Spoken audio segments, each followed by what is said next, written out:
Where's Fielder? He's gone to the dogs. Welcome, friends, once again to the Gone to the Dogs podcast. Your host, Steve Fielder, here on a hot and sweltering day in the state of Florida. I hope where you are across the fruited plain, as Rush Limbaugh used to say, that you're enjoying a little cooler temperatures as we wind now.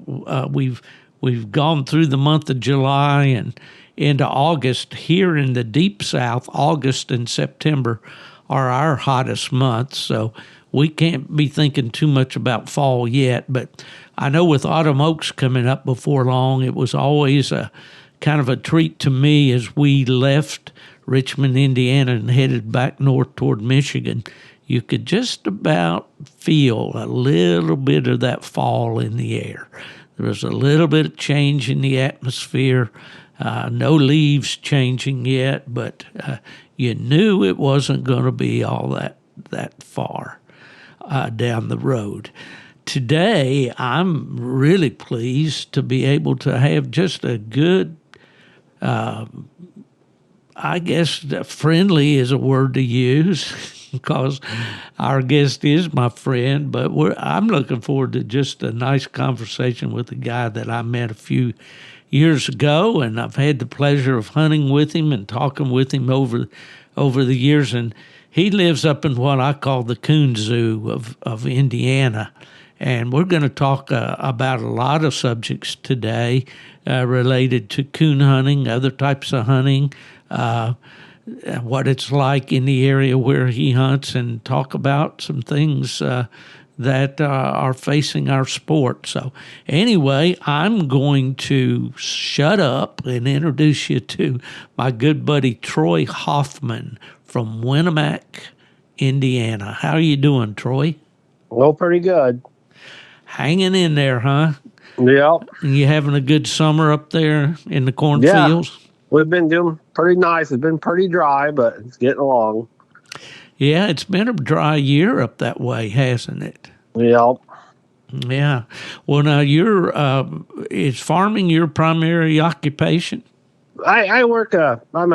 Run heavy equipment for my main job, and then farm the family farm, which we got about 500 acres yet. We farm. I guess. Well, that'll keep you busy. Mm-hmm. Yeah. Well, I guess I hadn't really talked to you about your heavy equipment experience. Coon hunter over around Columbia City, Indiana, that I've known for many years, and you perhaps know him too. Brian Ruckman, he's been on the podcast before, and people will remember Brian is winning the 1985 UKC World Hunt with a dog called Beaver Lake Magic, and he was also the Purina winner that year. Well, that's what Brian did. He was a heavy equipment operator, and a farmer, and so I think he's retired from the bulldozer now, and is helping his boy farm their property. So, do you know Brian at all? I've heard the name, but I don't know him. So. Okay. Well, now tell me geographically where you are there in Indiana. I guess you would call it what, north central maybe? Or I'd call it northwest. Okay. Probably I'm about an hour north of Lafayette. Okay, yeah. Well, I've talked with Bruce Jansen on the podcast, and most coon hunters know Bruce, and he's from down there in Lafayette. So, yeah, I kind of got an idea. I used to travel, of course, out of Michigan, and ended up traveling all over the state of Indiana. I think in my book I listed there were 55 different towns where I'd held or attended coonhound events in the state of Indiana. But I don't think I've been to Winamac. I have been to Monticello, and you're pretty close to that, aren't you? Yeah, it's probably I'm probably 15 minutes or so north of Monticello. I gotcha. Well, my buddy Keston Jesse and I have a pup that's over there with the Coble boys, who have a training facility, a training pen, a pup pen, I guess you would say. Our Frogger and Lone Pine Jillian pup is over there getting a little summer camp, I guess you call it. Probably sent her up there at the worst time of year. It's been hot and dry, and we've had bright moon here lately, haven't we? Yeah. Yeah. Are you doing any coon hunting at all at this time of year? On the cool evenings, we've been trying to hunt two nights a week, probably 3 nights if it's a real nice out, but usually on the weekend both nights unless it's really hot. Yeah, well, when I lived in Michigan, of course, I was a younger man, and plot days traditionally, for me, that was kind of like my world hunt because it was really the only hunt that I could enter when I was with UKC. I wasn't permitted to hunt in the hunts when the UKC license hunts, but we always had an all plot hunt on Thursday night at plot day. So I tried to get a dog ready for that every year and would be hunting through the month of July. And it was always pretty warm up there. And you have many mosquitoes? This year we haven't had. It's been so dry that not many's hatched out. We went one night. We hunted by a swamp, and they about carried us off. But for the most part, it hasn't been too bad. Well, that's good. That's a big problem down here in the swamps in the south. I might have mentioned one night my buddy Mac Brett and I had gone out on a night hunt, and he was handling my dog, and I just stepped out of the truck while the guys were getting ready, getting collared up, and getting ready to begin the cast, and I thought the mosquitoes were going to carry me away. And I got back in the truck as quickly as I could, and of course I follow along, on the Garmin to see where the dogs are and so forth. Man, I must have killed 50 mosquitoes in that truck. It took me forever to kill all of them. I hate those darn things. Mm-hmm. I don't think anybody I've ever heard say anything good about a mosquito. Have you? Don't know what they're good for. That's for sure. Well, all right. So you grew up on a farm right there where you live now, right? Yep. What was life like for a farm kid there? How old are you now, Troy? I'm 45. 45, man. You're just a young man, but my dad told me when you get to be 50, Steve, that's when the years are really going to start to move quicker. Do you find in that yet? It seems like they already are. Already are. So you grew up there. How far from town were you? We're probably 15 miles or so from town. Oh, okay. So you are a kind of a country boy then, right? Mm-hmm. So basically, your farm, row crops, grain. Yeah. We've always had mostly corn and soybeans, and then wheat, a little bit of wheat every year. And for up till my whole life, till about probably 10 years, we always ran the cow calf little operation too. That kind of fizzled out a few years ago, and so now we're just grain farmers. I gotcha. Well, that means if you're working a day job, you're doing a lot of work. When it's planting time and harvest time, you're doing a lot of work after hours. Yeah, aren't you? keep me busy for a while in the spring and fall. Yeah. Well, now I know that you're a hunter. You like to hunt about everything, I think. But what do you hunt besides coons? Oh, we do a lot of turkey hunting and deer hunting. It's pretty popular around here. We do it for a lot, and have killed some real good bucks the last few years. So, well, I know this last year you were right after this one, right up to about the end of the season, weren't you? Yeah, I see him in bow season, and then never seen him for quite a while, and then I got him there in the gun season finally.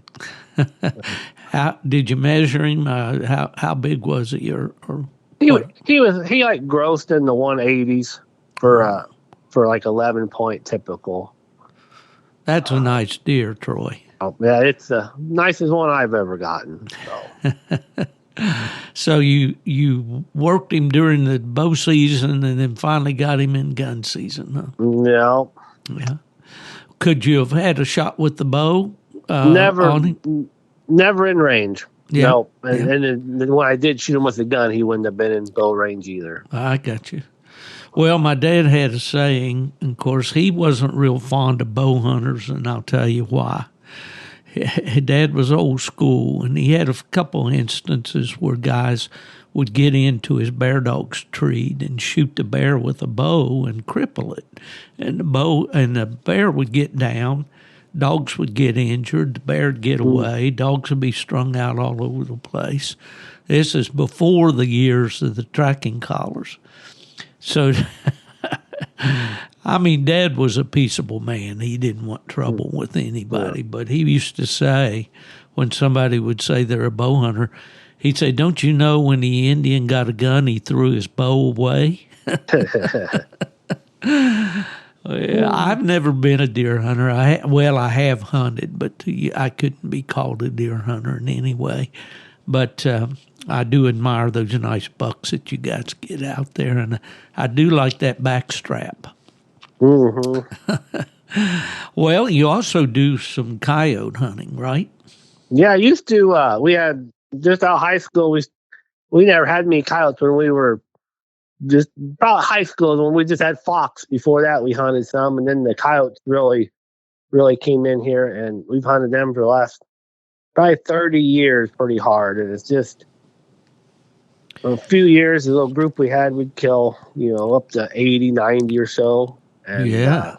And here in the last couple of years, there's been a lot of guys trapping, and the thermal imaging guys are hunting a lot, and it's really population is really under control now. It seems like really went down. So If I anything. see. So you're getting more people doing predator hunting. And yeah. I think a lot of guys deer hunting or shooting them, and it's there's not near as many as there was 10 years ago. I know that. Well, I got you. I know when I was in Michigan coon hunting, I had an older gentleman there that I met when I went up there, Bud Bauer, and he told me, that the coyotes, when the coyotes started coming in, he could remember when the possums came in to southern Michigan. And but anyway, I was out one night, and I've told this story, listening to dogs cold trail in a swamp, a low place there, and I was up on the hill. I heard 6 different packs of coyotes at one time. One started over here to the east, and another one over to the west, and first thing you know, there were 6 different packs of them talking to me at the same time. Yeah. I don't know if they're that plentiful up there now or not. Well, there's still quite a few, but it just seems like they're harder to hunt. We'll say that. I gotcha. Yeah. Well, now you ran, of course, you hunted with dogs, and I believe you told me you have a couple coyote dogs still around. Yeah, I still got a couple. How are they bred? They were. I had a real good July female that I had for years, and she was just a phenomenal track dog. And we bred her with a plot that I don't really know much about, but it was a decent plot, but I don't know what his background was. And them pups done real good, and we've probably line bred them for last 15 or 20 years and have done real well with them. So you're line breeding on that original cross. Have you reached out, say, like to what is this, running walker and plot? You said July, didn't you? It was a July and a plot, and we did like the niece uncle a couple times, and they've turned out really well. And a few of them had some buddies that bear hunt, and they've been running them on bear and had great luck that way too. And they probably got more of my blood than I got now. I got you.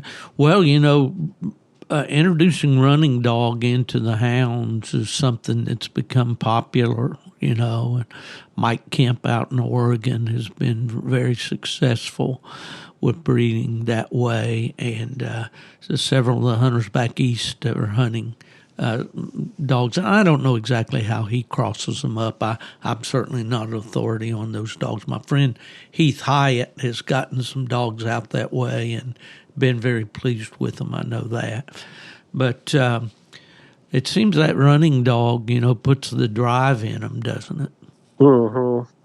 What do you think they pick up from the dogs that you have? Can you see any of the traits of those individual breeds, or they kind of become their own I thing? think the July kind of stuck with them just for the speed.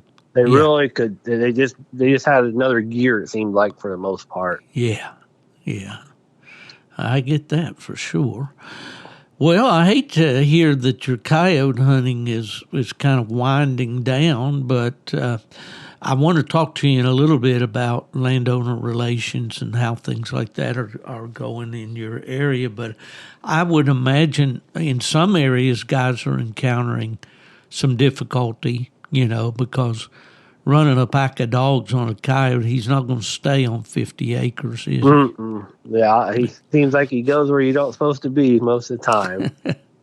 So, Yeah, that's for sure. Well, what about your turkey hunting? Do you do some of that? oh yeah, we got plenty of turkeys to shoot. We probably I think everybody, all of our family killed gobblers this year, so we had a good year. Yeah. Well, that's good. In some parts of the country, I'm hearing guys talk about, there's a decline in the turkeys.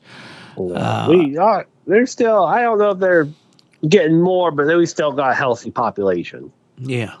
Well, that's good. That's good. My dad's 87, and he still got one this year. So that's great. Well, I just in the podcast that's airing the week that you and I are talking, I spoke with my friend Johnny Brinkley here in Florida, and Johnny's going to be 90 here in just a few days. And it just, it's so, well, frankly, it's inspiring because I'm headed that way myself, I'm in my later 70s, and that sneaks up on you real quick. But to know that there's, that the possibility that I'll be able to hunt, a few more years is real important to me, and I'm sure it is to anybody. But my dad made it to 88, and I think if he hadn't have gotten hip replacement surgery and had complications and all with that, I think he probably would have lasted longer. But that's great. I'm glad that your dad is still able to hunt. Did he care about the coon hunting at all? Yeah, he always, growing up, when I was a little guy, they coon hunted all the time. Yeah. And, he still now and then he'll ride in the truck and listen to the dogs. He don't get out and walk hardly. So was he your inspiration for coon hunting, or your introduction to it, or how? When my whole life we've had coon dogs. They were more just, they were always grade dogs, but that usually like a black and tan mix is what we grew up hunting. Yeah. That's interesting, Troy, because that's really what I started with too. My dad was a pipe fitter and was working out around Paducah, Kentucky, and met a barber over in Charleston, Missouri, where we lived across the river. And he got some pups from this fella and brought one back. He gave one to his brother in Tennessee, and he brought one back home to West Virginia. And he was a black and tan colored hound, except that he had white in his chest and he had white on his feet. And we called him Sam. And then my dad got another black and tan cross, a female named Kate. And those were pretty nice coon dogs. But then he got the Plot fever. He got this purebred Plot female named June in 1954. And after that, he really didn't have any desire to hunt the gray dogs. He got bit with the Plot bug real early and just stuck with him for his entire life. But What has been your favorite breed over the years? Is the black dogs or what? I've had a little bit of everything. Probably the best dog by far I had was a black and tan cross, was a red tick, and he looked just like a red bone, and he was by far the best dog I ever had. Tell me a little bit about him. He was It sounds good. We named him Dago, and his whole litter turned out well. But when we took him out one night with the other dogs, and literally the first night we had him in the woods, he's like 4 months, 5 months old, and the little dogs were over there running the track, and off the other side, once he just sat down and treed so purty, and walked over there, and he had a coon right above him, and he just never looked back. There was no training him, nothing. He was just a all natural coon dog. They couldn't screw him up. Man, why can't they all be that easy? I know. And if he treated, it didn't matter how long it took you. He was gonna be there. He never. I don't think he left the tree hardly the whole time we had him. Well, what was your dad's prime motivation for coon hunting, do you think? I would say more of just a hide hunter. Yeah, he liked to stretch the hides in the fall. Yeah, he bought fur all of his life, and okay. And we always coon hunted and trapped and whatnot for muskrats and everything else, and he just. Well, that's something. We didn't touch on. We'll get into that a little bit in a minute. But so he really didn't care whether the dog was registered or purebred or any of those things, right? No, he just wanted a coon dog. He never had as he always said, them papers never treat anything. Oh. Yeah, well, for those of us who, have been involved in paper dogs for all these years, we found a way for those papers to mean something. But I get it. I get what he's saying. You're not assured a better dog just because it has papers. But most of the older hunters back years ago, they hunted those what we call grade dogs, and I don't know where that term grade came from. They call them crossbreds or mixed breds or whatever now, but there was a time, and you probably know this, Troy, or have heard it, that the night hunts had probably 3 or 4 to 1 more grade dogs than registered dogs. Mm-hmm. But that was back in the early days of registration, in the late 40s, early 50s, even up into the 60s. That's way before my time. Yeah. I wish I could say that. But I find myself more and more thinking, I was born in 1946, and the night hunts, came around in the early 50s. So I was, Dad was getting full crying American cooner, and I was reading the results of these hunts and reading the stories, about when competition hunting got started. And so it's just kind of in my DNA, it's always been there for me. But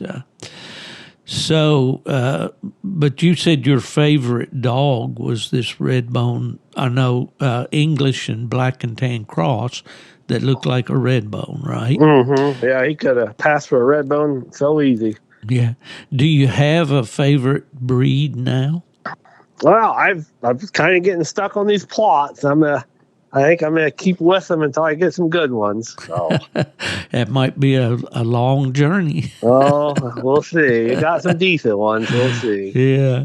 Well, that can go back to how one of the first things I was going to talk to you about was how you and I met, and that was through a puppy, wasn't it? Yeah, I got a puppy off your Hoss dog. Yeah, old Hoss. He was my buddy.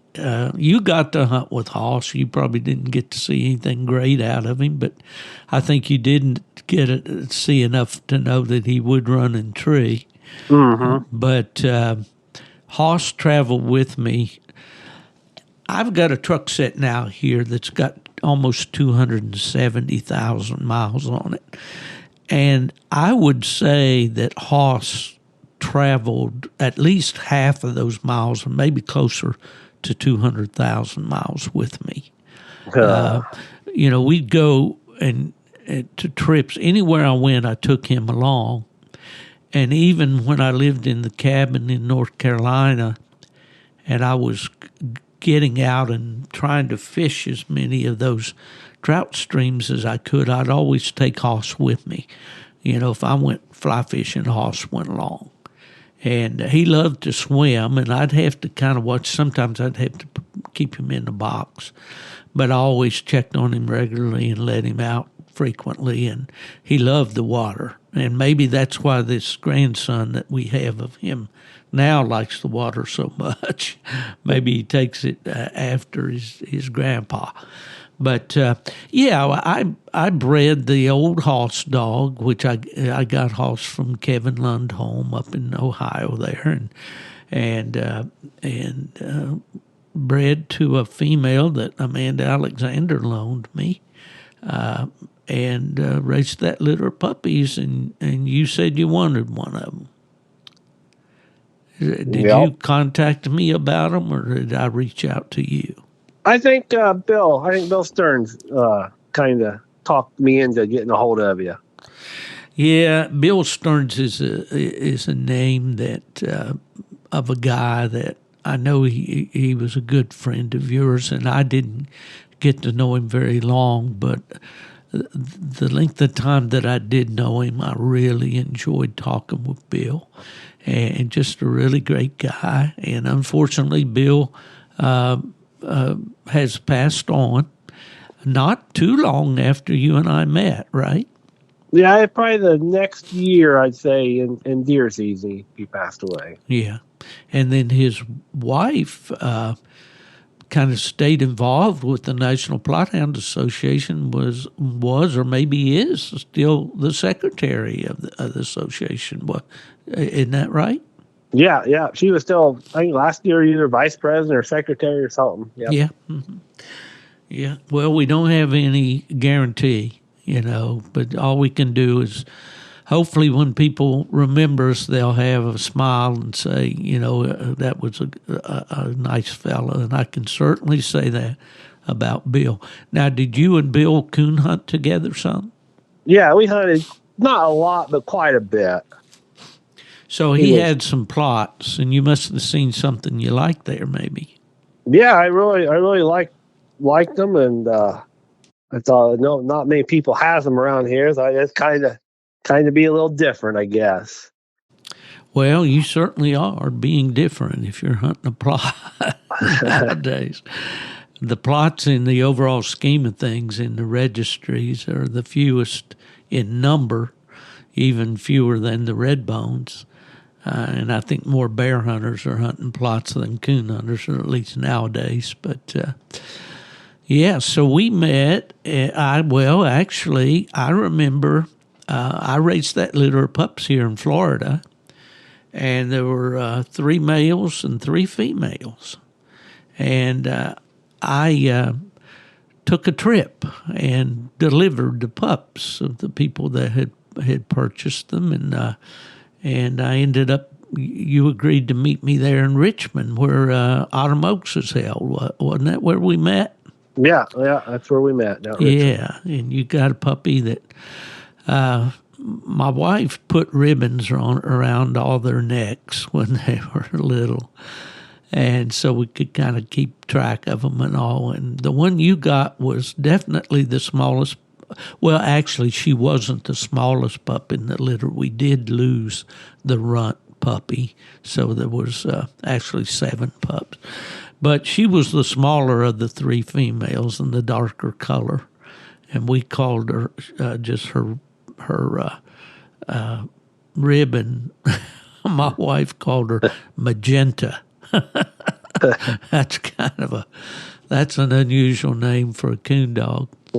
But but you changed her name to Piper. Yeah. Yeah. You still have Piper, don't you? Yeah, I still do. Yep. Yeah. How old are those pups now? I bet there's, I'm going to guess 6 maybe. Yeah, I would guess so. That's probably about right. Yeah. Well, I kept one we called Dancer, and then the listeners have heard the story of Dancer, how I kept her, sent her to a training pen in Mississippi. UKC Winter Classic was held there. Tony Beals came down from Michigan. He wanted to take her back to Michigan and run her on coon. I agreed to do that. Tony and I became partners, and one thing led to another, and unfortunately, Tony got sick, and like Bill has since passed on. But before he did pass away, he told me that he needed to find somebody to take Dancer, and Bill Scheninger in Ohio, who you know, and decided that he would like to have her, and so we worked that out. And then when Bill had her there, he decided to breed her to his Lazarus dog, and that's where this puppy that Mark Miller and I are hunting called Fever came from. Now, your dog, Piper, has not been bred yet, right? Nope, she has not. Right. Nope. Well, I'm kind of hoping that we might be able to work something out along that way, because we're kind of excited about this pup that we've got here. Although we're not interested in breeding him right away. I mean, we're certainly not going to advertise him at stud, but you and I need to get our heads together on that. Maybe Get something figured out, maybe. That's right. Well, Piper is a plot female. And did she start out fairly early? She started out pretty slow. She'd run track pretty good, and then get the tree, and just didn't want a tree for shoot. I bet she was a year and a half old before she'd do much treeing. Yeah, and never really treed extremely hard. She just treed enough to tree, basically. Yeah, she's not a hard tree dog then. Right. Nope. But she stays treed when she does get treed, yeah. I hope. Yeah. Now in the summertime, she ain't a big fan of hunting in the summer. The colder the weather, she hunts a lot better for some reason. Yeah. Just a good little pleasure dog, I guess. Yeah. Yeah. Well, there's certainly something to be said about those dogs too. Well, you then decided, I guess, to go over and get a pup out of Lazarus, didn't you? Yeah, I got one out here. He's about a year old. Okay. He's gonna make my hair go gray here pretty quick. Well, pups will do that. That's for sure. Well, I tell you what, we've been. I picked up I shouldn't put it that way. Keston, a young man over in Virginia, and I've become friends and. Kind of partner on a pup, and we got her our female. She's coming a year old, and she's up there with Jordan Coble, not far from you. And she spent a month in his puppy pen, and now she's been about 2 weeks or so being hunted on the outside, and she's running tracks and goes hunting good, but she hadn't found that park lever yet either. So. We're hopeful. That's about all I can say at this point. Do you prefer to hunt with pups or started dogs, or what do you prefer? I've always had as much fun training a pup than hunting them. I about always have gotten pups. I've got a few older dogs over the years, but for the most part, I like getting pups. Yeah.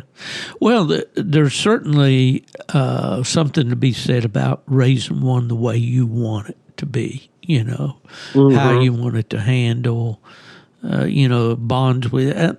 It's a known fact. These dogs like you, they're gonna try to perform for you.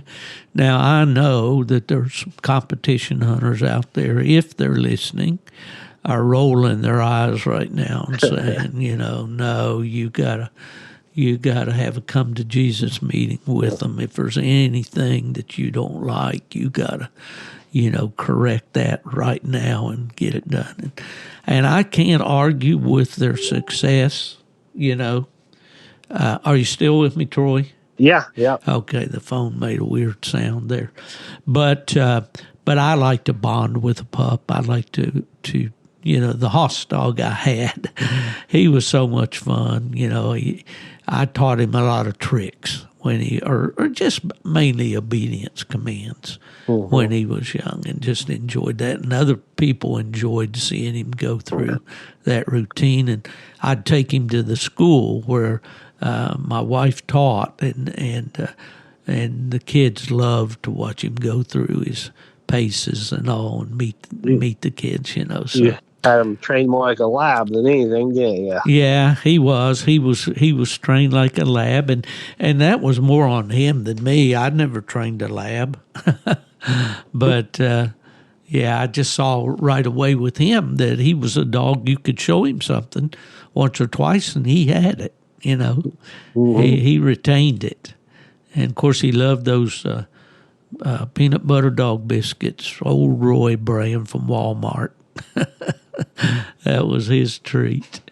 Well, what do you, when you start a puppy, do you have a little regimen you go through with them, or you just kind of, do you have a plan usually?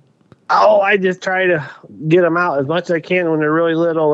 Just get them used to getting in the dark or running around anytime I'm outside doing something. I let them play around as much as they can.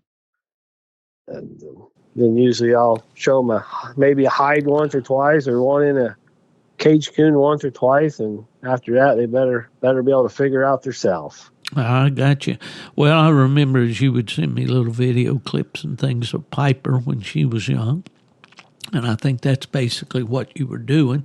Of course, living in the country, are you allowed? I'm not allowed, but is it feasible to let puppies run loose where you live? No, I couldn't. They'd get ran over here, probably. I got you. Yeah. Well, that's always been. I know I speak about Randy Smith a lot from Pennsylvania, but he lives out in the country, and he's got a little Jack Russell terrier named Dora, and she takes the pups out exploring, and he's got some woods nearby and no busy roads. I think he may have lost a pup or two over the years on the road, but he says he normally leaves them out until they start getting in trouble. The neighbors start calling and saying your pups are down here. But well, I guess I've always felt that way too, Troy. Is just give them a chance to let the breeding come out. Give them opportunities. So that when they're ready, they can go right ahead. Now, do you take a young pup out by himself and just walk around those edges, around the cornfields if it's that time of year, or what do you do? Yeah, I'd rather hunt them by themselves. It just seems like if they figure out, they figure out, and then if they don't, then I'll take them with an older dog, to get it. They'll track with them or whatever. But yeah, now I think when Piper was young, you had a pretty good walker dog, didn't you? Yeah, I had a real good walker dog then. Yeah.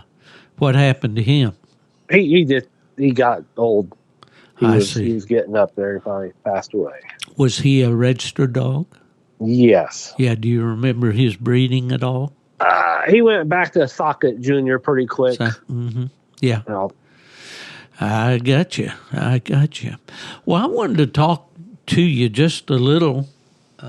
We've gotten about 40 minutes in already, and I know when we first talked about this, you said you'd consent to doing a short piece, but I'm going to try to squeeze about an hour out of you, unless you got to go. But no, we're fine. Well, we sometimes joke around about people that live in a part of the country where you live as being in a coon zoo. And the other day, I was talking to you, and you told me about a hunt or two that you'd taken early in the week. And what'd you tell me? You saw like 20 coons? Yeah, we hit, I think, 2 little woods and a fence row, and treed like 2 or 3 litters and seen others, and we probably seen close to 20 coon in 2 hours.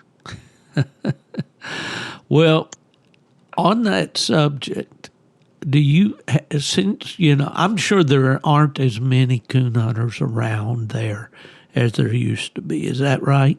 Yes, its numbers have really went down. Yeah. And I would say that's probably due to the high prices, maybe more than anything, you think? Yeah, I would say so. Yeah. Is there even any market at all for coon up there where you are? Not, I'm one of the guys that don't want to waste anything. So we would shoot out a few coon last year, and we skinned and scraped them, and I think we averaged around $4 for skin and scrape coon, and that was just the nice ones. You know what I mean? Yeah. So it wasn't worth it, but it was what it is. Well, and for guys like me, that was always part of the fun of it. I lived in Michigan. I never was a hide hunter, but when season came in, I carried the rifle. I won't tell you that I carried it when the season wasn't in. No, I can't admit it to that on the podcast, but I did carry the rifle when the season was in, and I enjoyed that. I would just roll up my fur. I'd case skin them out in the woods, and I didn't have a source for meat for somebody to buy it. The guys that coon hunted closer to the cities like Detroit and Flint and so forth, they had a market for the meat.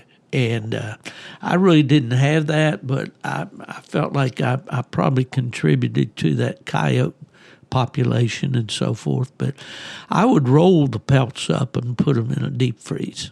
And then at the end of the year, when it iced in and the snows came and all, I'd get those out and thaw them out and make my trip down to your state in the northern part there around Middlebury, the Amish country, and go see the buyer. And I know the last few years that I was doing that up there, I was averaging about $8. I've certainly sold some for more than that and some for less, but that would be about the average the last few years I sold fur up there. So if you're getting $4 now, you're probably not doing all that bad. No, they didn't. I mean, they wouldn't. If it wasn't a big one, you won't even buy it though. You know what I mean? Yeah, I gotcha. Well, so you definitely think that the number of coon hunters has decreased. Are the farmers in your area complaining about coon damage? Have you got not as many of these coons getting killed? They don't really, but I mean, everybody has sweet corn always complains about them. Yeah. But the farmers on the corn, not really. But I think the coon are doing quite a bit of damage, but they blame it on the deer. Mm-hmm. You know, I mean, because you can tell the difference. But a lot of farmers, they see corn knocked down, it's deer. You know, yeah. And they don't realize that coon will climb that stalk and maybe eat half a ear, break it all over, and then go to the next one. But, one of the craziest things I saw, my brother a couple of years ago took me into an area there in southwest Virginia where he lives, and some cornfields, and it was surrounded by mountains there. And the bear had worked on that corn. It was incredible. It looked like you run a combine around the edges of those cornfields. I mean, they picked it down to the ground. I mean, those bear really like that corn. Yeah, but you don't have any bear in your part of Indiana. No. Yeah. Well, what is the hunting territory like there where you hunt for guys that haven't ever been there?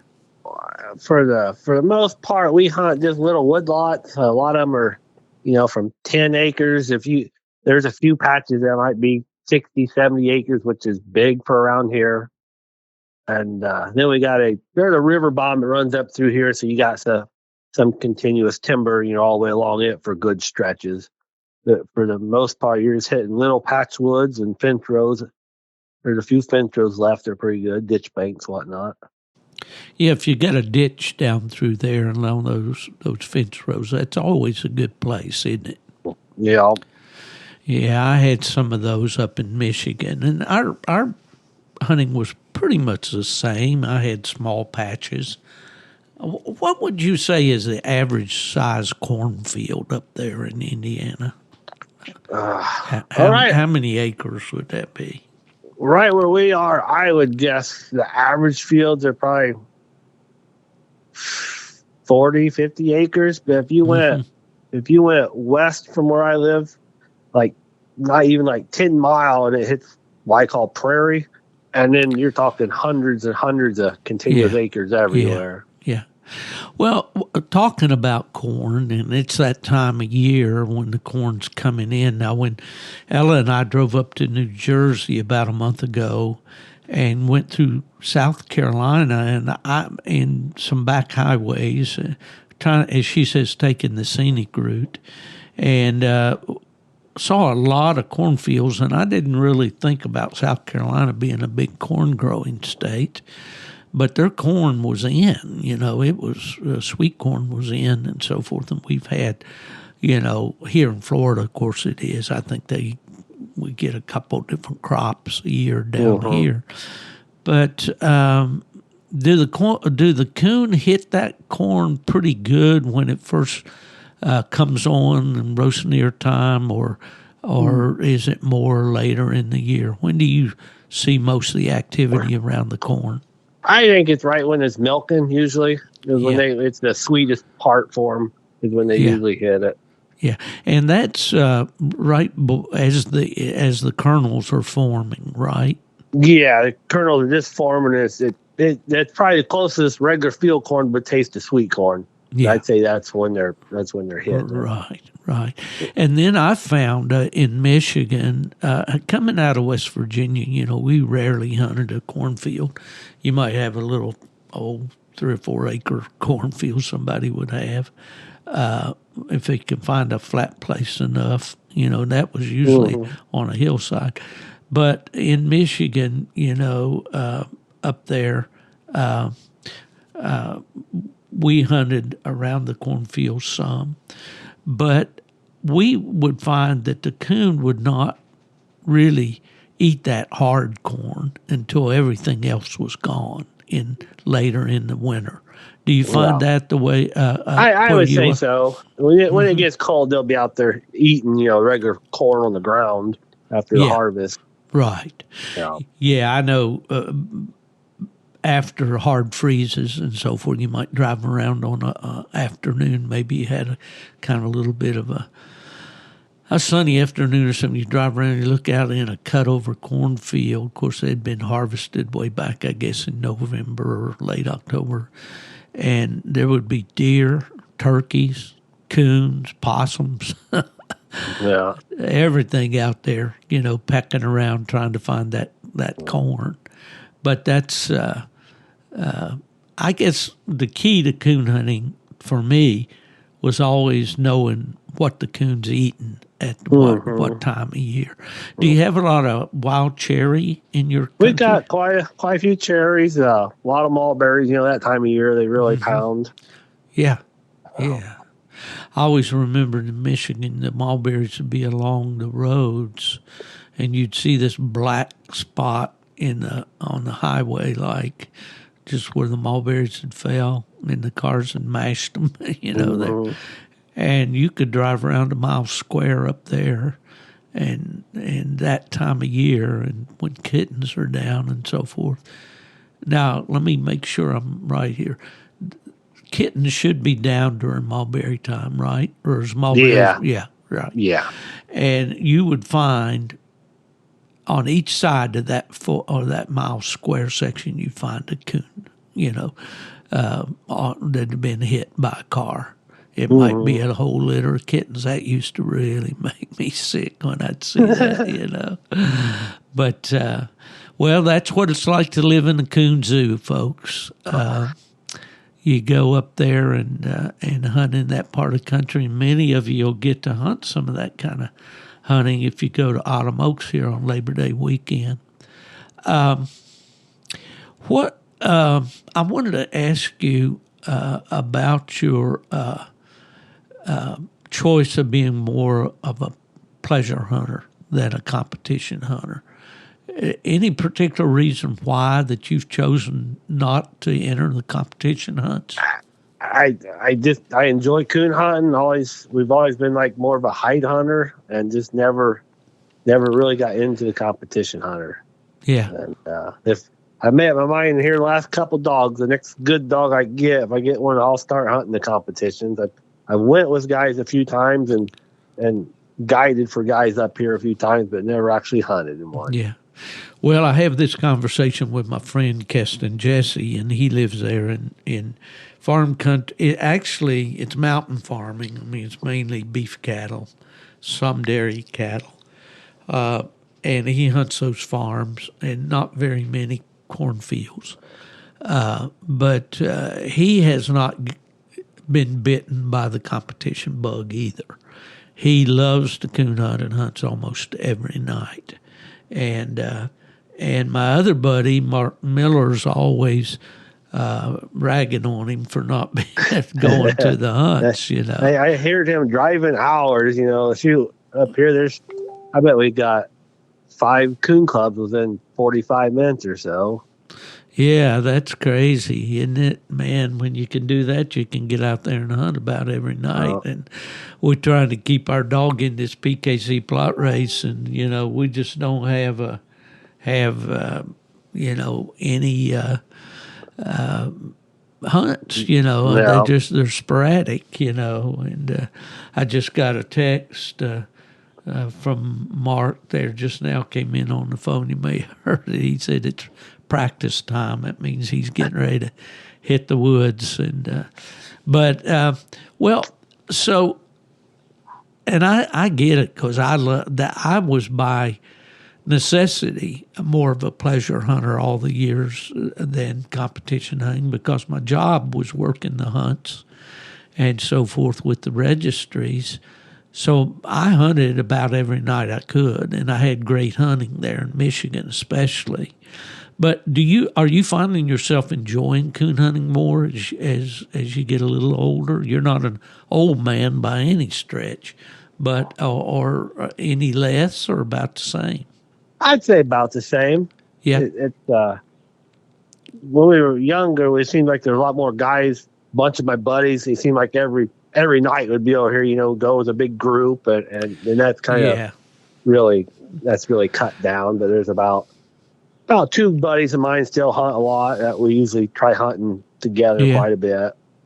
Well, I don't want to pick on him too much. I'm talking about Keston a lot here, but he has that problem of having somebody to hunt with, where he lives. Mm-hmm. And he's, even thought about maybe trying to start a club that can invite some hunters in, to get more people involved around, because, we do enjoy hunting. If we got a young dog, it's great to solo them out and see what they'll do. And I always enjoyed hunting by myself, but I do enjoy hunting with my friends too, The one buddy, the older gentleman, he hunts a lot harder than I do. I know that. He don't miss too many nights year round.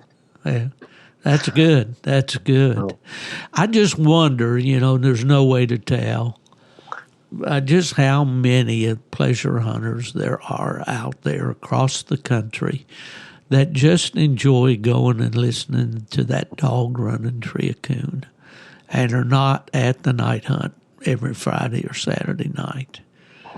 I'd say there's still a lot of them, not as many as there used to be, I'm sure, but there's still quite a few, I think. Yeah. Well, okay, getting to a little bit more serious subject here, and we're closing in on that hour, Troy. As a farmer, what do you see as the main, and a hunter, a farmer and a hunter, what do you see as the main problem involving hunters and landowners, maybe in your area or what you see around the country? I right around here, I've got a real good. I grew up here. I got a good relationship with about everybody, and our biggest issue is more the deer hunters leasing ground more than anything. It's just that's our biggest hunting problem there is anymore. It seems like. Yeah. Even after they got it leased, the farmers will tell us to hunt it, and then these guys get mad. And it's just that would probably be the biggest issue of anything. One of the last things that I did from a legislative standpoint when I was with PKC was at the invitation of the Illinois State Coon Hunters Association. Chris Waller was the president at that time. Invited me to come down to Springfield and appear before the game commission there. And they were facing this issue in Illinois because the game department was urging the landowners to lease their property to deer hunters from out of state. And the idea was this will bring, commerce in, bring the money in. It'll help you pay your tax burden every year on your property, and they had it all. They were hard selling it to the farmers. And, of course, the coon hunters realized that, that's going to be detrimental to our sport if everybody out here is leasing their land. And it is a big problem, Troy. And we were able to do an economic impact study. And we came in, we accounted for every penny that we possibly could that coon hunters would spend in the state of Illinois. And at that time, that was, that was in the early 2000s. I'm going to say around 2002 or 3. We figured that coon hunting, the economic impact in the state of Illinois was over $50 million. And that was counting everything, vet bills, dog food, entry fees, gasoline, snacks at the convenience store, hunting equipment, vehicles, the whole 9 yards. But it is a big problem everywhere. It's a problem in the South, down here where I live. I can buy into a hunting lease, but they don't want me to hunt at the only time of year that I can really enjoy it. And that's in the wintertime because it's deer season, We got enough ground that we own or whatever, or, that's not leased, that we hunt it real hard, like through deer season when we're coon hunting. And then most of them guys, even at least the ground, after deer season, we can get in on quite a bit more ground. Well, let me ask you a tough question. I know I participated in a deer study in South Carolina with the department down there, Weyerhaeuser Timber Company. We collared 100 deer with telemetry collars. We had grad students from Clemson University collecting the data, all of that, to determine whether or not hound hunting affected the movement of deer and turkeys in South Carolina. Now, you just talked earlier in the podcast about killing this big buck, and you worked him through bow season and through hunting season, game season. How would you have felt if somebody ran hounds in where you were working that buck? As long as the dogs don't run deer, when you're coon hunting, I can't see it. I'll coon hunt in woods, and I have no problem deer hunting the next morning, and I have never really told any difference. I don't think it bothers them one bit. Yeah. Well, we see, those of us who hunt, the deer sometimes standing out there listening to the dogs within sight of the tree. Yeah. And that's what the study revealed, that there was no effect. But to sell that to a deer hunter is a hard sell. Oh yeah, they're. But yeah, I truly believe it don't bother them at all, or if so, it's so minuscule it don't matter. You're right. Exactly. Would you have any advice for a guy? I get this quite a bit from young hunters that are coming in, or perhaps some of them are not so young, but their kids have grown up now, balls over, and all of the things, and they're looking. Perhaps they coon hunted a little bit when they were younger, or they just found it interesting through the internet, and they want to start coon hunting. What approach would you recommend somebody like that to have with a landowner to go get permission to hunt on his land? I probably the best time to do it. I do it in the summertime, before everybody else hunting, and at least see if he let you hunt in the summer or whatever. And if you seems like do a good job, usually they ain't gonna have mind you hunting later in the year either. I think that's a good idea. It's a good suggestion. Go when the pressure's off, when they're not. I had a lot of farmers over the years, especially in Michigan. I'd knock on the door and I introduce myself. I'd usually go maybe on a Sunday afternoon, clean up a little bit, wash my truck, pull up in the driveway, and I'd say, pardon? Don't show up like right when you're ready to hunt with your dogs barking. You know what I mean? Exactly. Or guys pull up in a guy's lot at 10 o'clock at night with a headlight shining through the guy's bedroom window and asking, "Hey, can I go back here and turn loose in your back 40?" But anyway, I would go to these farmers or landowners and I'd say, I'd like to hunt your property. You've got a nice woods back there. It would be just ideal. Oh, well, my son lives in town and he and his friends like to deer hunt, and they come out and they hunt, and so, or I've got a buddy, that I said, well, I'm not. I should clarify, I'm not interested in your deer. My dogs don't chase deer, and I have no interest in them whatsoever. I just want to tree some coons. Coons? You hunt coons? Come in here and let me pour you a cup of coffee, and I want to tell you how many coons I had to kill in my barn last year. I had one farmer tell me that he drowned. I don't recommend this, and I'm not going to tell you who it was. In fact, he's passed on. But he drowned 40-some coons in a barrel in his barn one year up there. And I said, man, you did. And I could go in there and tree coons every night, Well, So,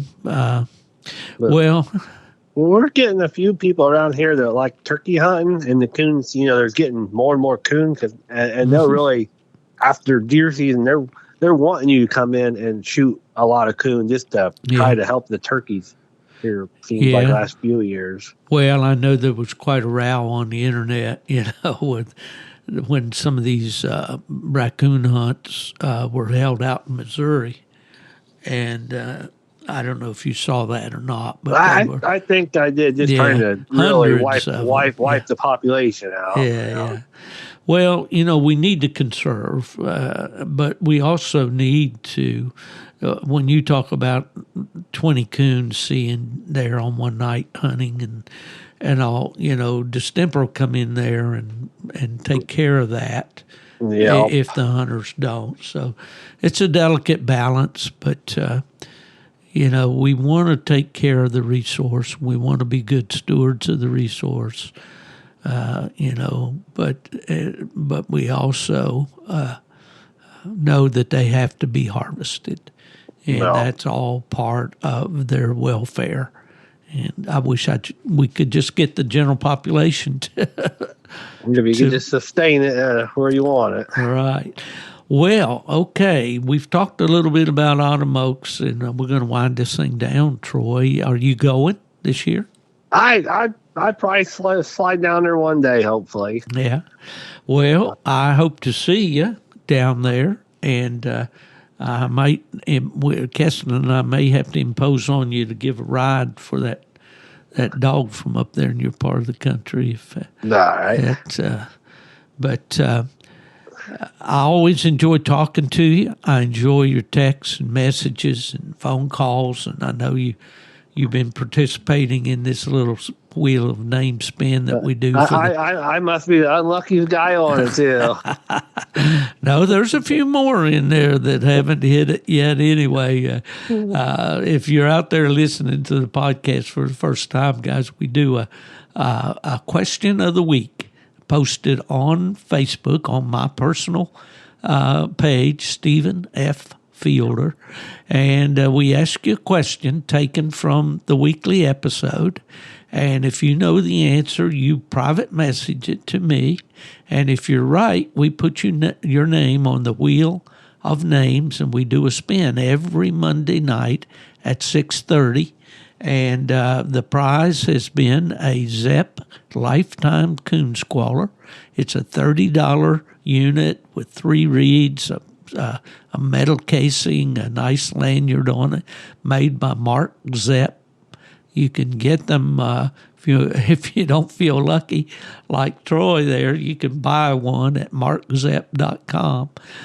We also have a Gone to the Dogs podcast sticker and a nice lanyard from our friends out at W Hunting Supply who make this podcast possible. Want to send a belated birthday wish out to the boss man, Buddy Woodbury, who's the chief cook and bottle washer out there at W Supply. Happy birthday, Buddy. Hope you had a great day. Also, congratulations to Jason Doobie, Buddy's right-hand man. He and his wife, Danny, have a new baby, a baby girl, and they also have a new baby that's going to keep them up nights. I know they are the new owners of Full Cry magazine. And Full Cry, as you know, if you've been paying attention, Full Cry and American Cooner were published by C&H Publishing Company. Terry Walker has ceased to print those magazines. They're still doing the Hunter's Horn Foxhound magazine. But at any rate, look for Full Cry. You can. They have a Facebook page. You can check them out, Google it, and buy a subscription. Help those folks out. They're going to bring us a good magazine. All right, Troy, I'm going to let you go. I don't know whether you're going to look for the air conditioner or look for a place to turn those plots loose tonight, but I know I'm going to go watch an Astros ball game. Oh, man, they got old Verlander. Watch out. That's right, man. You can't stop them now. Big news today. Justin Verlander is going back to the Astros, and we're happy about that. Oh, yeah. Yeah, we became Astros fans about 3 years ago. Just such an exciting young team to watch. And, of course, we love our Tampa Bay Rays down here, too. So, all right, Troy Hoffman, I appreciate so much you being with me tonight, and really had a good conversation, I thought. Is there anything that we should add that we haven't talked about? Well, I think we pretty much hit what we was looking for. Well, I hope that you and I both have got good news about these pups that we're trying to train. And, hope so. Yeah, we're going to be hunting Fever at Autumn Oaks, so let's hope he does all right up there. And that pup has been pretty fun. He's 21 months old right now, so he's still learning, but we're still hopeful. Anyway, Troy Hoffman from Winnemac, Indiana, up in the Coon Zoo, has been our guest tonight. We really appreciate him. If anybody asks you where's Steve Fielder these days, tell him he's in the air conditioning, man. He ain't gone to the dogs. All right, we'll talk to you later, folks. Have a great week.